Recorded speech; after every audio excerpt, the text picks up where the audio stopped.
주님은 내가 우리 성도들 모두에게 함께하기를 예수님 이름으로 간절히 축원합니다. 방송실 소리가 너무 많이 울리고 있어요. 소리가 너무 많이 울려서 코로나 확산으로 정부와 의료 체계의 한계가 드러나는 상황입니다.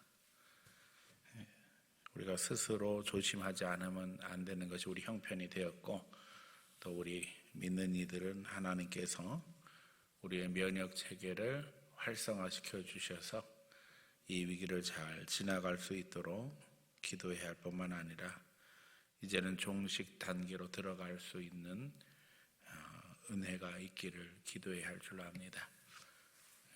지금 오늘도 16만 명이라고 그러는 것 같지요. 어제 17만 명. 그래서 하여간 조금 줄어든 것 같은데 이제 더 추이를 지켜봐야 할 것만은 분명합니다. 더더욱 우리가 대선을 위해 기도해야 할 때입니다. 앞으로 이제 4, 5년 이전보다도 더 중요한 시점인데 마음은 하루 하나님 앞에 금식하면서 기도해야 되지 않을까 하는 간절함이 있습니다. 더더욱 우크라이나 사태를 보면서 남의 이야기 같지 않습니다. 말로는 다 도와줄 것 같이 하더니 정작 무기는 보내주겠다고 하지만 참전하는 나라는 없고, 결국 우크라이나 혼자 이제 러시아를 대항해서 싸워야 되는 형편이 되고 말았습니다. 평화협정 지나서 중립국가로 가는 것이 얼마나 두려운 일인지를 보여주는 극단적인 일이지요.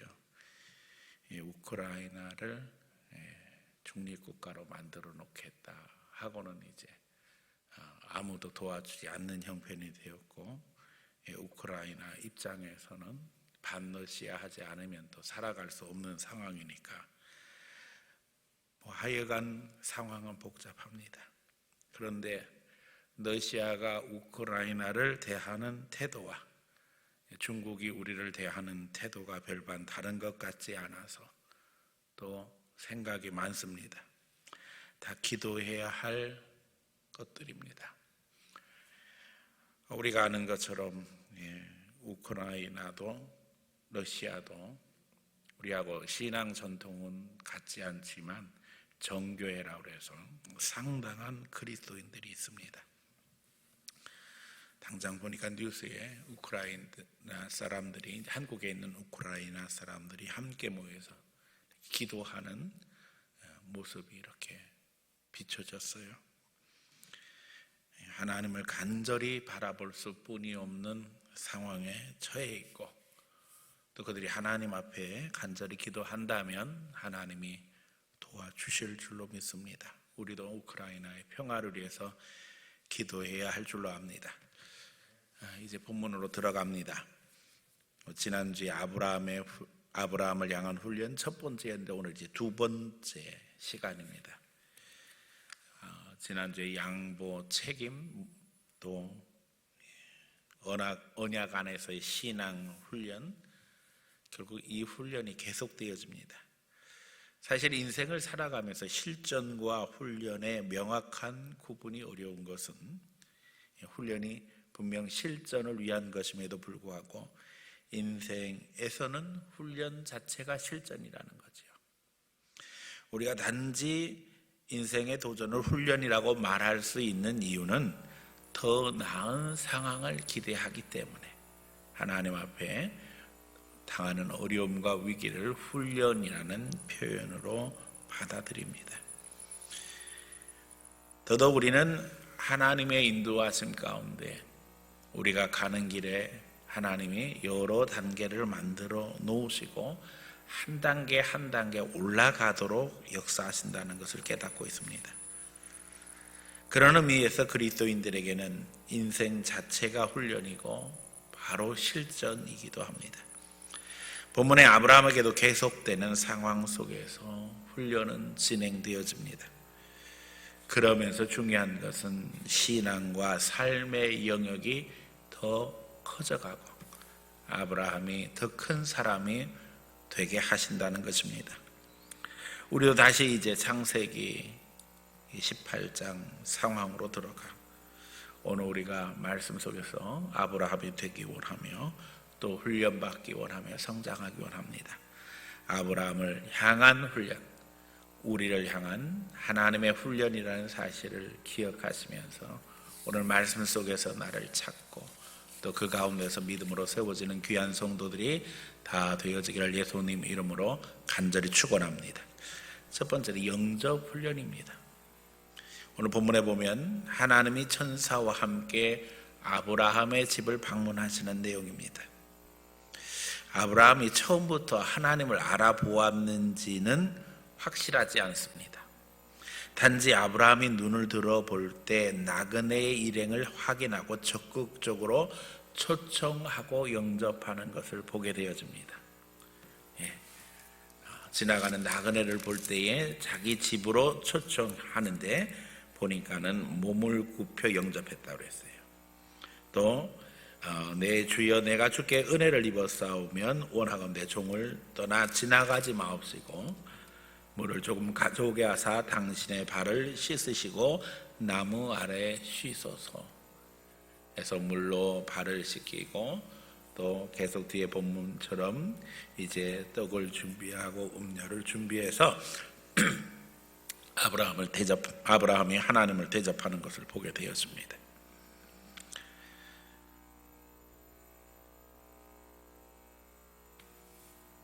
그런데 이것이 쉽지 않은 것이 앞에서 아브라함이 훈련 받을 때에 어떤 훈련 받았는가 우리가 기억하죠. 포기하는 훈련, 양보하는 훈련, 책임의 훈련을 받습니다. 이게 다 관계입니다. 이제 관계가 시작되어지면 책임이 따라올 뿐만 아니라 양보도 해야 되고 포기도 해야 되는 일이 벌어진다는 것을 이미 훈련받은 아브라함으로서는 사람을 만날 때 누구나 환영하고 또 누구나 받아들인다는 것은 쉽지 않습니다. 왜요? 받아들이면 책임져야 되고요. 그렇죠? 양보해야 할 일이 생길 것이고 또 그런과 동시에 내가 포기해야 될 것이 생기는 건 너무나도 분명하지 않아요? 그러나 하나님이 아브라함에게 훈련시키십니다. 그리고 이제 오늘 우리도 여기에 적용해야 합니다.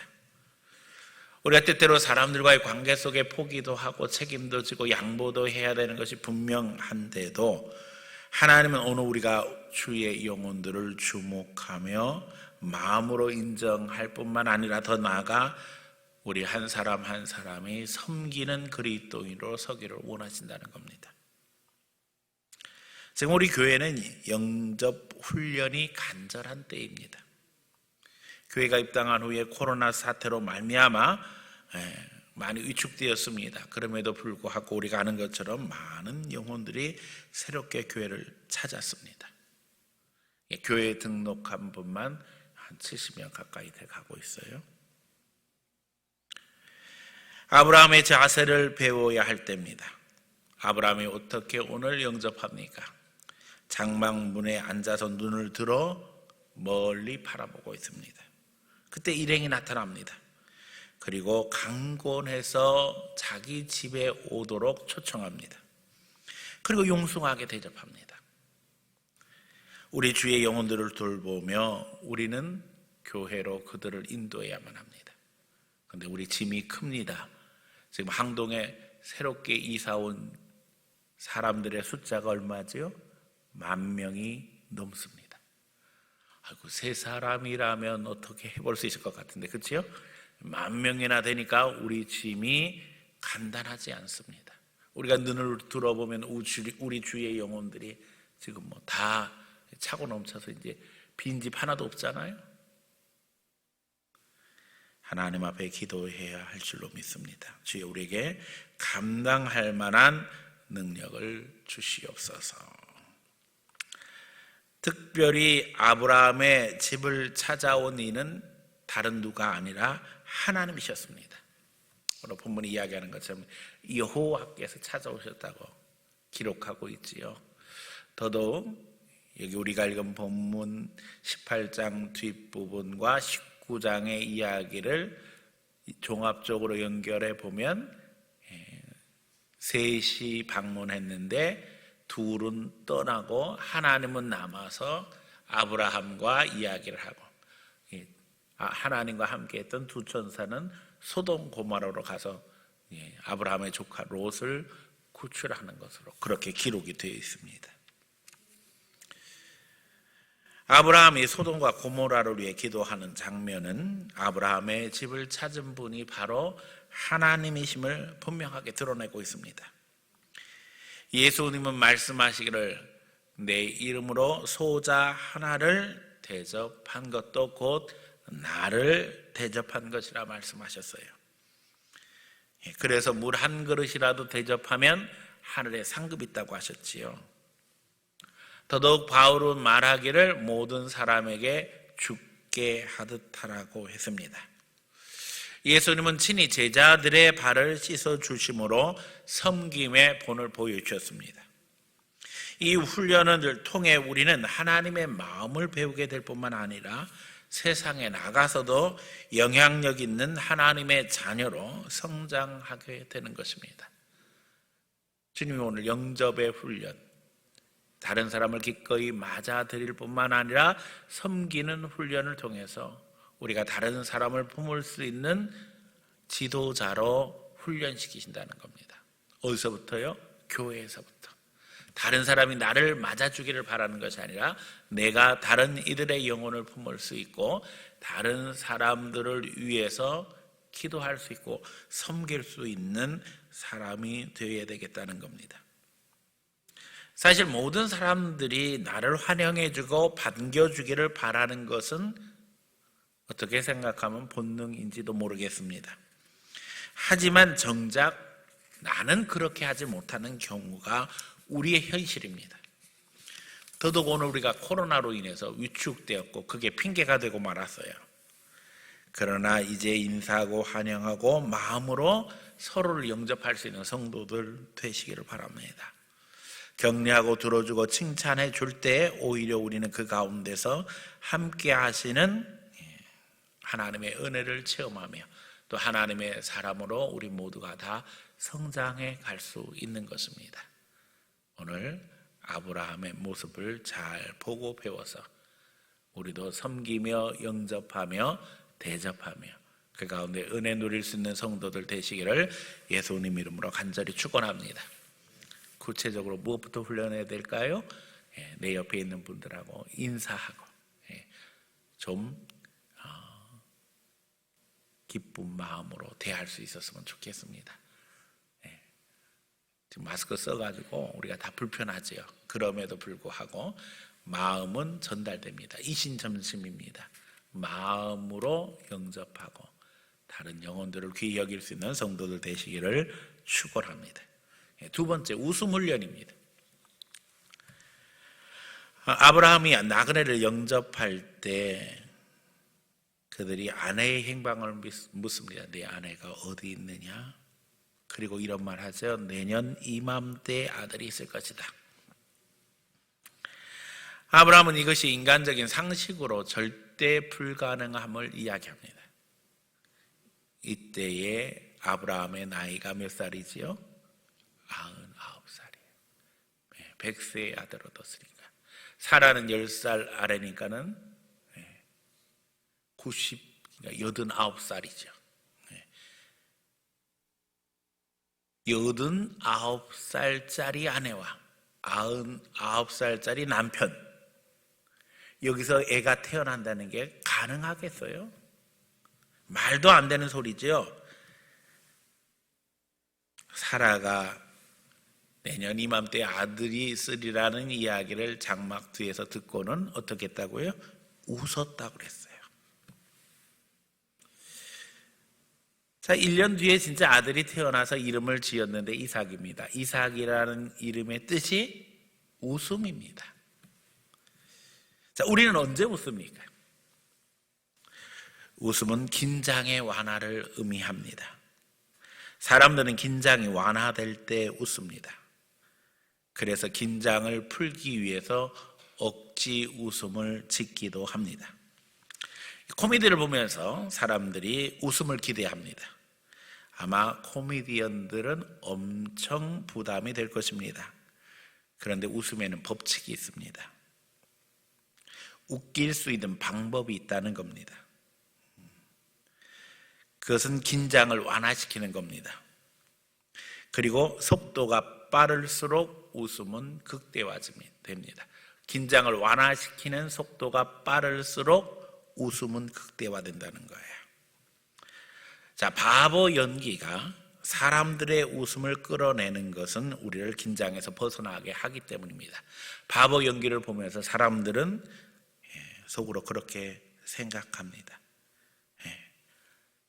만만한 사람이 있네. 내가 여기서 저 사람 정도는 이길 수 있을 것 같아. 저 사람보다는 조금 나은 것 같아 라는 생각이 들기 시작하면서 우리 마음이 편안해지는 거죠. 그러면서 긴장이 완화되어지고 바보 연기가 우리에게 그런 효과를 일으킵니다. 그래서 코미디 보면 바보 연기들 많이 했잖아요. 또 한편으로는 긴장 완화를 위해 억지 웃음을 짓기도 합니다. 우리가 불편한 자리, 또 익숙하지 않은 자리에 가면 인간은 무의식적으로 웃으려고 애를 씁니다. 놀라운 것은 웃음이 전염된다는 겁니다. 우리가 하는 것처럼 코미디 프로에서 억지로 웃음소리를 녹음해 두었다가 적당한 순간에 틀어주지요.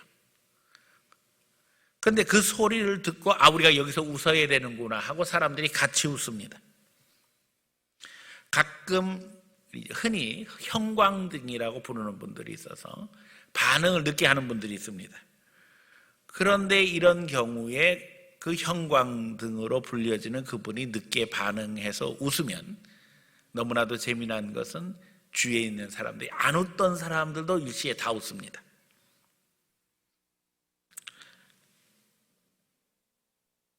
긴장이 완화되기 때문입니다. 사람들은 속으로 생각하지요. 나보다 더 느리게 반응하는 사람도 있네. 노골적으로 이야기하면 나보다 좀 못한 사람도 있네. 이런 생각하는 거예요. 그래서 긴장이 완화되고 그것이 웃음으로 표현되는 겁니다. 오늘 우리 시대는 웃음이 사라진 시대가 되었습니다. 왜요? 긴장하지 않으면 살 수 없기 때문이죠. 지독하게 경쟁하고 불가능한 목표를 이루기 위해서 우리는 너무나도 힘들어합니다. 여기 이제 본문에 사라가 그런 사람입니다. 사라는 사실 너무나도 힘든 삶을 살아왔습니다. 75이 된 아브라함이 본토 친척 아비집 버리고 떠날 때 사라는 무조건 남편을 믿고 따라 나서야 됐습니다. 그런데 하나님이 그때에 아브라함에게 주신 약속이 있었습니다. 아들을 주신다는 거였죠. 그런데 하나님이 사라를 통해서 아들을 안 주셨어요. 그러면서도 하나님은 아브라함에게 또 말씀하셨어요. 하늘의 별처럼 바다의 모래처럼 많은 자손을 얻게 줄 것이다. 그래서 사라가 고민하다가 어떤 일을 벌여요? 자기 몸종을 아브라함의 첩으로 주어서 우리가 아는 것처럼 하갈이 이스마엘을 낳게 되어집니다. 그럼 마음속으로 너무나 부담스러운 문제, 자식 문제, 아들 문제, 이걸로 인해서 늘 힘들어할 수뿐이 없었어요. 그리고 이제 89이나 되었어요. 가능합니까? 불가능하지요.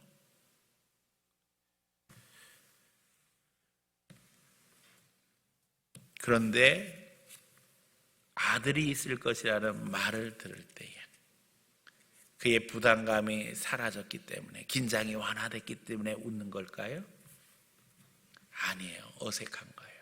불편한 거예요. 오히려 그래서 스스로 그 긴장을 완화시키기 위해서 억지 웃음을 짓는 거지요. 그러나 하나님은 우리에게 웃음을 주기를 원하십니다. 불편한 상황에서 편안한 상황으로 바꿔주시기를 원하십니다. 부담스러운 상황에서 벗어나 신나는 상황으로, 긴장되는 상황에서 즐거운 상황으로 바꿔주기를 원하십니다. 하나님은 사라의 억지 웃음이 진짜 웃음이 되도록 만들어 주셨습니다. 내년 이맘때 약속하셨던 대로 1년이 지나 사라는 이삭을 낳게 되어집니다. 오늘 하나님 앞에 우리가 긴장을 내려놓기 원합니다. 부담을 내려놓기 원합니다. 내려놓으시기 바랍니다. 하나님은 우리가 인생을 살며 긴장에서 벗어나 하나님의 평안 속으로 들어가기를 원하십니다. 그래서 사라에게 이삭을 주신 것입니다. 하나님은 오늘도 우리에게 웃음의 역사를 이루시기 원하십니다. 교회 안에서도 밖에서도 주님의 평안을 누리며 살아가기를 원하십니다. 코로나가 우리의 웃음을 뺏어가 버리고 말았습니다. 하지만 우리가 먼저 웃어야만 합니다. 웃는 것을 훈련해서 이제는 억지로라도 웃어야 할 때입니다. 웃는 얼굴에 침 못 뱉는다는 말 있죠. 마스크를 써서 좀 힘듭니다. 그렇죠? 웃기가? 그리고 웃어도 표가 별로 안 납니다. 연습해보자 그러니까 연습을 좀 해볼까요? 하하하. 따라하는 말을 안 하는데 해도 잘 따라하시네요. 그래서 조금 웃었습니다. 하하하 하고 나서 그 다음에 억지로 웃었는데 그 다음에 자연스러운 웃음이 따라 나왔어요. 이 신기한 일이죠. 웃는 게 쉽지 않습니다. 그래도 노력하면 됩니다. 우리가 입을 열어서 하하하 못해도 눈으로서 웃을 수 있습니다. 사람은 여러 가지 모습으로 자기를 표현할 수 있죠. 우리가 거울 보고 웃음 연습해야 된다 그래서 스마일 많이 해봤어요. 입꼬리를 올리고 스마일 해봤는데 이제는 마스크를 쓰기 때문에 스마일 백날 해서 소용이 없습니다. 눈으로 웃는 걸 또 연습을 해야 돼요. 이게 간단한 일이 아닙니다. 옛날에 입 가지고 연습하는 것도 힘들었는데 이제는 눈 가지고 좀 예쁘게 웃으면서 하는 것들을 표현해야 되는데 입으로 하는 게 쉬워요? 눈으로 하는 게 쉬워요? 입으로 하는 게 쉽죠. 도대체 눈으로 웃는 건 어떻게 웃는 건지 여러분은 하실 수 있겠어요? 숙제입니다. 그래서 집에서 훈련을 좀 해보세요. 하나님은 우리가 웃으며 소리 지르며 응답하며 살아가기를 원하십니다. 오늘 웃음 훈련, 긴장을 제거하고 편안한 마음으로 인생을 살아갈 수 있는, 하나님 앞에 내어 맡기고 살아갈 수 있는, 하나님이 책임져 주시다는 믿음 가지고 살아갈 수 있는 귀한 성도들이 되기를 예수님의 이름으로 간절히 축원합니다. 세 번째는 기도 훈련입니다. 이건 이미 지난주에 말씀드렸던 것처럼 무한 책임, 또 언약 안에서의 신앙 훈련과도 연관되어집니다. 소돔과 고모라의 이야기를 듣고 아브라함은 주님께 소원하며 중보합니다. 하나님이 소돔과 고모라를 멸망시키시기로 했다, 아브라함에게 이야기를 하시는 거예요. 그랬더니 아브라함이 하나님께 말씀드려요. 그 성에 의인 50이 있어도 멸망시키시겠습니까? 하나님 말씀하셔요. 의인 50 찾으면 내가 멸망시키지 않지. 아브라함이 가만히 생각하니까 50명 없을 것 같아요. 그래서 5명 모자르면요 주님께 여쭤봐요. 45명만 찾아도 멸망시키지 않지. 그래서 어떻게 돼요? 40명, 30명, 20명, 10명까지 떨어집니다. 아브라함이 이렇게 간절히 기도할 수뿐이 없었던 이유가 있습니다. 거기에 누가 있어요? 조카가 있습니다. 아들 같은 조카입니다. 그런데 하나님 앞에 하나님, 아들 같은 조카가 있으니 살려주세요 이렇게 기도한 게 아니에요. 소돔과 고모라를 위해서 기도했어요.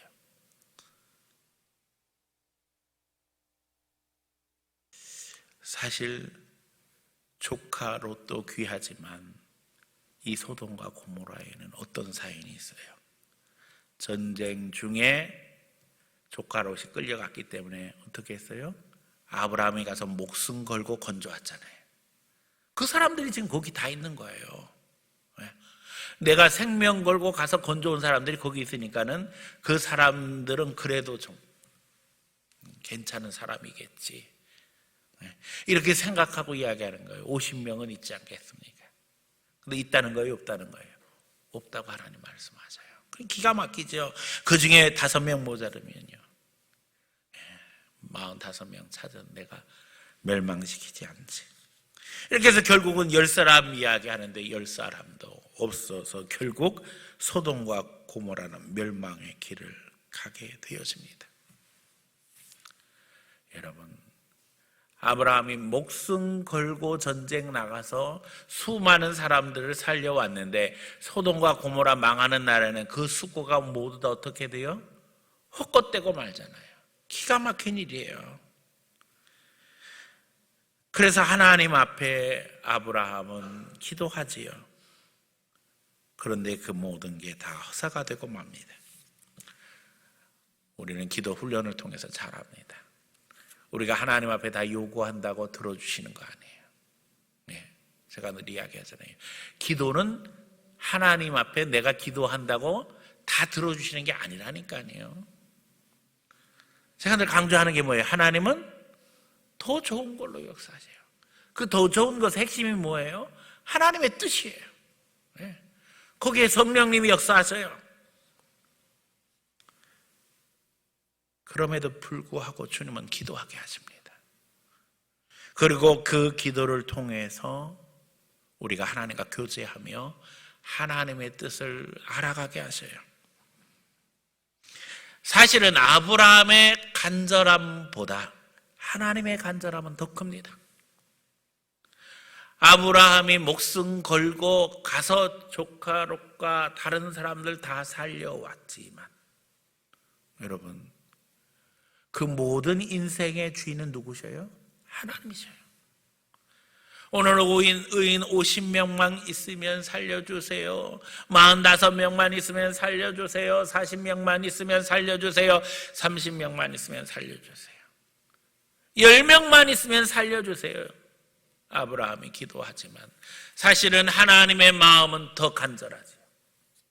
그렇잖아요. 그 간절함 속에서 하나님은 아브라함을 가르치시는 거예요. 아브라함의 마음이 하나님의 마음과 같아지는 순간입니다. 아브라함을 향한 훈련은 하나님과의 관계의 훈련일 뿐만 아니라 하나님은 아브라함과 교제하십니다. 오늘 우리가 다 하나님과의 교제 속에서 주님의 마음을 배우고 주님의 간절함을 배우고 그 가운데 인도하심 받아야 될 줄로 믿습니다. 결국 하나님은 천사를 통해 조카 롯의 가족을 구원하십니다. 아브라함의 기도가 오늘 우리의 기도가 되어야 될 줄로 믿습니다. 우크라이나를 보며 또 우리 민족의 모습을 봅니다. 러시아가 우크라이나를 대하는 것과 중국 공산당이 우리를 대하는 것이 너무나도 유사하지요. 시진핑 뭐라 그랬어요? 한국은 옛날부터 우리의 속국이었다. 지금 러시아가 이야기하는 게 그거예요. 우크라이나는 옛날부터 우리 거다. 결국 자주 국방도 없고 동맹도 없는 우크라이나의 현실이 안타깝습니다. 우리가 아브라함의 마음으로 민족을 위해서, 더 나아가 인류를 위해서 기도해야 할 때인 건 분명합니다. 거기서 우리는 주님의 뜻을 깨달으며 주님과 함께하는 그리스도인의 삶을 살아야만 합니다. 특별히 대선을 위해서도 기도해야 된다는 말씀을 앞에서 드렸어요. 그리스도인은 큰 그림을 보여야만 합니다. 세계가 급변하는 상황입니다. 민족의 장래가 좌우되는 앞으로의 5년, 이 가운데서 하나님이 들어쓰실 사람을 우리는 분별해야만 합니다. 우리는 지금 대한민국 국민으로 태어났기 때문에 대통령 하나를 선택하는 것이 아니라 사실은 국제적 현실 속에서 선택을 강요받고 있는 상황입니다. 이미 우리는 남북으로 나눠져 있습니다. 어떻게 생각하면 우리가 냉전 시대에 균형자 역할을 해왔습니다. 더 이상 충돌을 막아줄 수 있는 경계가 되었지요. 이미 아는 것처럼 신냉전 시대가 펼쳐졌다고 이야기합니다. 자유진영과 공산진영, 여기 한반도에서 지금 만나고 있고, 이것이 우리의 현실이지요. 그래도 하나님이 지금까지 우리 대한민국을 지켜주셔서 여기까지 왔습니다. 하지만 무서운 것이 신앙이 무너지고 있다는 겁니다. 우크라이나 사람들을 보면서 너무나도 안타까운 가운데서도 그들이 모여서 기도하는 모습을 보면서 소망이 있구나 하는 생각을 했습니다. 우리도 기도한다면 하나님이 지켜주실 것을 믿습니다. 오늘 우리 시대에 모든 것이 영적 전쟁이라는 사실을 우리는 기억해야만 합니다. 하나님을 거역하는 세력에 대한 하나님의 심판이 임하고 있음도 알아야만 합니다. 지금 우리가 아는 것처럼 신앙을 근거로 한 자유민주 진영과 하나님을 거역하는 유물론, 무신론 세력이 전쟁을 벌이고 있는 거예요. 분별하며 우리가 기도해야만 합니다. 하나님을 거역하는 소돔과 고모라는 망할 수뿐이 없었습니다. 그러나 그 가운데도 하나님은 롯을 살려주시죠. 하지만 그 가운데서도 또 뒤돌아보는 롯의 아내는 소금 기둥이 되고 말았습니다. 아브라함이 소돔과 고모라를 위해 기도했던 우리는 중국도 위해서 기도해야 되고 러시아를 위해서도 기도해야만 합니다. 그러나 안 된다면 하나님이 북한이라도 살려주시기를 기도해야지요. 더더욱 롯이 구원받는데 그의 아내는 소돔 기둥 되었다는 것을 묵상하시기 바랍니다. 오늘 우리 시대의 소돔과 고모라는 어디인가? 롯은 누구이며 롯의 아내는 누구인가? 역사는 반복되고 있습니다. 아브라함에게 기도하게 하신 하나님은 오늘도 우리에게 기도하게 하십니다. 하지만 우리가 긴장할 필요는 없습니다. 하나님의 장중에 모든 것이 다 들려져 있습니다. 기도 속에 소돔과 고모라의 심판의 의미를 잘 깨닫고 이제는 세계를 품고 하나님 앞에 기도하는 그리스도인이 되고 더더욱 내 민족 내 가족 구원함으로 인도하는 구원의 통로가 되어야 될 줄로 믿습니다. 오늘 아침에 또 북한이 한 발 쐈습니다. 여러분 뉴스 다 들으셨지요? 도대체 무슨 생각을 가지고 그러는지 모르겠어요. 그런데 북한 공산당의 머릿속에 주적은 누구인가? 여러분 제가 여러 번 이야기하지만 북한 공산당의 주적은 한국교회입니다. 한국교회의 영적 전쟁을 벌이고 있는 거예요. 이거를 우리 그리스도인들은 절대 잊어버려서는 안 됩니다. 오늘 주님 앞에 우리 모두가 다 아브라함을 향하셨던 하나님의 마음 배우기를 원하고 더더욱 그 가운데서 오늘 말씀처럼 영접하는 훈련, 웃음의 훈련, 또 기도의 훈련을 잘 배움으로 믿음의 사람으로 더욱더 성장해 나갈 수 있기를 예수님 이름으로 간절히 축원합니다.